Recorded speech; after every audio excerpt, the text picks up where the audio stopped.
دغه رنګه د رابعه بصریه په حالاتو کې ذکر دي چې یواره یو څوک دې ته راغلی د دې دپاره چې د دې څخه د دعا درخواست وکړي نو په دا وخت کې دا د ماپښین پر منځه باندې ولاړه نو دې سړي سوچ وکړي چې لږ ساعت کوي بعد به راسمه دې بل لمونځ هم خلاص کړی نو چې کله دی ساعت کوي بعد راغلی نو دا پر نفلو باندې ولاړه د ماپښین لمونځ کړی دي پر نفلو باندې درېدلی نو هغه سړی چې بیا ولاړی مازدیګر راغلی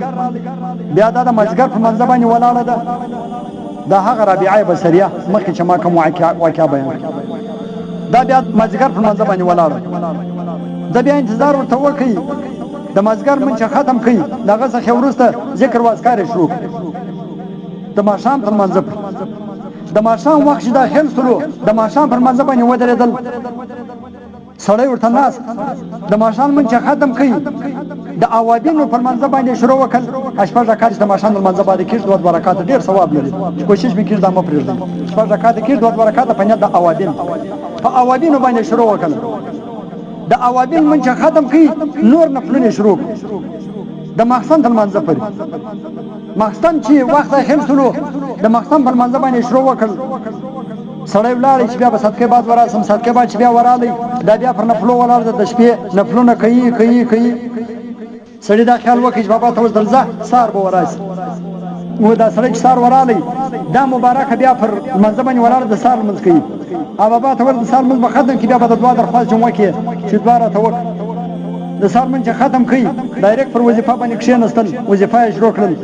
د وظیفې مابعد چې لمر راوختې د اشراق لمونځ یې وکړي د اشراق تر لمانځه بعد بیا صدقې ناسته وه د سهار لمونځ یې وکړي د سهار تر لمانځه بعد بس پر هغه ځګي باندې سړی کړ شپه وکړه ستړی شوله څه خبر ورته کوي چې دعا راته وکړه نو صدقې پر هغه ځګي باندې بېده شول زه ورته ناست یم چې دا راپورته شي نو بیا به د هغه څخه مابعد کې بیا د دعا درخواست یې وکړه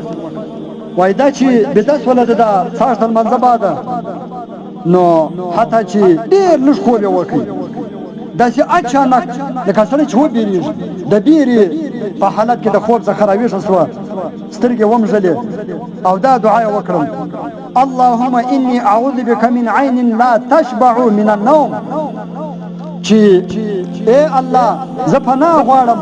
په تا سره د داسې سترګو څخه چې هغه په خوب باندې نه مړېږي زه په تا سره د داسې سترګو پناه غواړم چې هغه په خوب باندې نه مړېږي بس دا یې ویل راپورته شوله او داسې وکړي او بیا یې په عبادت باندې شروع وکړل بس بیا عبادت په دغه رقم په ماپښین یعنې دا د دې د یوې شپه ورځ کیسه دا یې هر شپه ورځ دا رقم ځکه دې زر دوه رکعاته د شپه ورځ کول ټوله شپه ورځ دا یې کیسه وه بعد دا یې خوب و د سهار د سهار تر لمانځه څخه وروسته نیمه ګنټه یا 30 منټه یا زیاده سي زیاده 1 ګنټه قدر دا د دې خوب په ټوله شپه ورځ هم یو خدای پاک د سهار ژړل دا یو نازک سیم یو نازکه نوعه زنانه دومره عبادت کوی سي نو بیا خو په کار دی چې نارینه تر دې زیات چیش وکړي عبادت مفتي عبد الجبار مفتي عبد الجبار خدایا سازد خادم بچی د هوا آدم خدایا سازد خادم بچی د هوا آدم